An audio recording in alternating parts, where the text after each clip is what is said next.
नमस्कार दोस्तों। देश का हर कोना आज़ादी के 75 साल पूरे होने के जश्न में है। भारत सरकार ने लोगों में जागरूकता और प्रोत्साहन बढ़ाने के लिए आज़ादी का अमृत महोत्सव पहल की शुरुआत की है। आज़ादी के अमृत महोत्सव में हर घर तिरंगा अभियान 13 से 15 अगस्त 2022 तक चलेगा।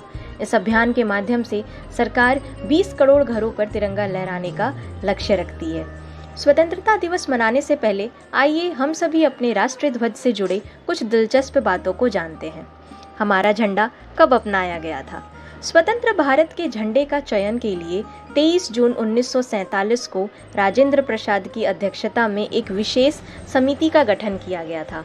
फिर 14 जुलाई 1947 को समिति ने सिफारिश की कि भारतीय राष्ट्रीय कांग्रेस के झंडे को कुछ बदलावों के साथ भारत के ध्वज के रूप में अपनाया जाए और इसी के साथ आज़ादी के 20 दिन पहले यानी कि 22 जुलाई 1947 को संविधान सभा की बैठक के दौरान तिरंगा को उसके वर्तमान रूप में अपनाया गया था। क्या आपको पता है हमारा झंडा किसके द्वारा डिज़ाइन किया गया था? हमारा राष्ट्रीय ध्वज पिंगली वेंकैया द्वारा डिज़ाइन किया गया था। 1921 में महात्मा गांधी जी के विजयवाड़ा शहर की यात्रा के दौरान वेंकैया जी ने अपना बनाया हुआ राष्ट्रीय ध्वज गांधी जी को दिखाया। गांधी जी को वो पसंद भी आया।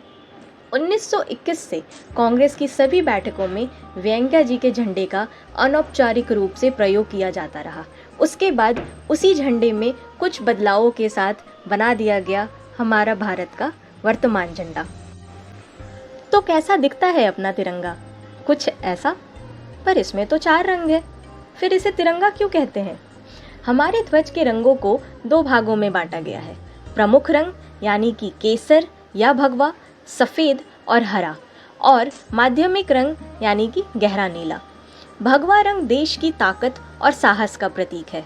सफेद रंग शांति और सच्चाई का संकेत देता है। हरा रंग भूमि की उर्वरता, वृद्धि और शुभता को दर्शाता है। अब इस ध्वज के मध्य में है अशोक चक्र, जिसमें है 24 तिलियां और यह गहरे नीले रंग का है। यह सम्राट अशोक द्वारा बनाई गई सारनाथ लायन कैपिटल में कानून का पहिया या धर्म का पहिया का वर्णन करता है। चक्र यह दिखाने का इरादा रखता है कि गति में जीवन है और ठहराव में मृत्यु। इस चक्र में 24 तिलियां हैं, जो किसी व्यक्ति के 24 गुणों का या फिर मनुष्य के लिए बने गए 24 धार्मिक मार्ग का या फिर दिन के 24 घंटे का वर्णन करता है। तो यहाँ पर चक्र एक चिन्ह, एक प्रतीक के रूप में है।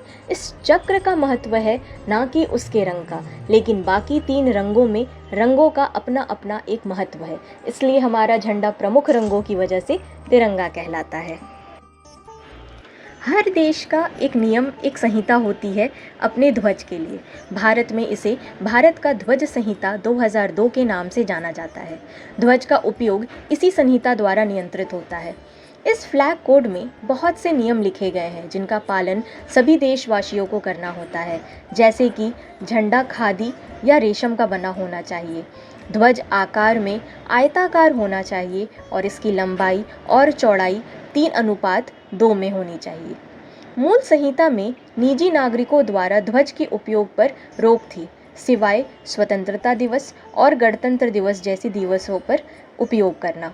2002 में निजी नागरिक नवीन जिंदल की अपील पर सुनवाई के बाद सर्वोच्च न्यायालय ने भारत सरकार को निजी नागरिकों द्वारा ध्वज के उपयोग की अनुमति देने के लिए कोड में संशोधन करने का निर्देश दिया। उसके बाद दिसंबर 2021 में ध्वज संहिता में एक हालिया संशोधन किया गया और उसमें कहा गया राष्ट्रीय ध्वज हाथ के काता और हाथ से बुने हुए या फिर मशीन के बने कपास यानी कि कॉटन, पॉलिस्टर, ऊन और रेशम खादी जैसे कपड़ों से बना हो सकता है।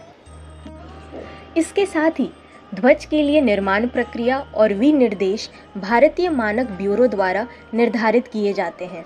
2009 तक कर्नाटका खादी ग्रामोद्योग संयुक्त संघ एकमात्र झंडे का निर्माता हुआ करता था, लेकिन अब ध्वज के निर्माण का अधिकार खादी विकास और ग्रामोद्योग आयोग के पास है, जो इसे अन्य क्षेत्रीय समूहों में आवंटित करता है।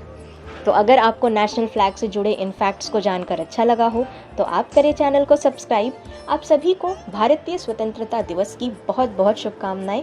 Thank you for watching.